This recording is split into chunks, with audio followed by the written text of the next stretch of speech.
BRICS, the economic bloc consisting of Brazil, Russia, India, China, and South Africa, invited 6 new nations to join its fold after a historic summit last week, hosted by South African President Cyril Ramaphosa in Johannesburg.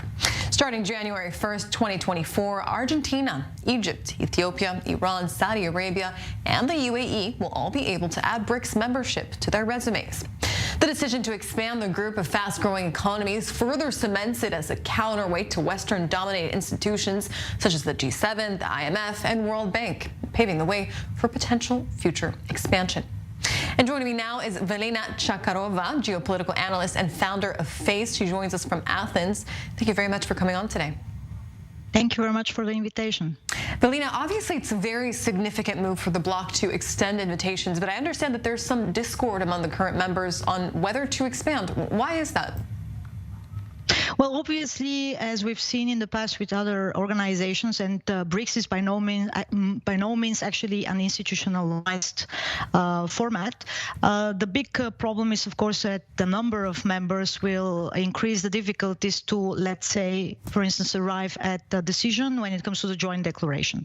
So this is one important issue. Another one is, of course, that the whole push for new members came mostly from China and Russia because they are the ones pursuing the most anti-Western narrative, because they, on the other hand, of course, have been propagating this multipolarity narrative as opposed to a US-led global order. And the inclusion of Iran, Saudi Arabia, the UAE, and Egypt would make the bloc more Middle Eastern focused, would it not? What does that mean for Israel? In my personal view, this means good news for Israel, specifically for the business world. This means obviously also good prospects for normalization of the relations with more Arab countries in the region, not only under the guidance of China, but now this competition between China and the United States for more regional initiatives in the region will, I argue, unleash more positive incentives for the neighbors to get engaged, specifically, as I said, in business ties. And most of these key players, including Israel, will be smart enough to hatch, between these two key players, between the United States and China. And Saudi Arabia's membership would be significant in other ways, too. It's the world's largest oil exporter as well as largest oil importer. What would that mean?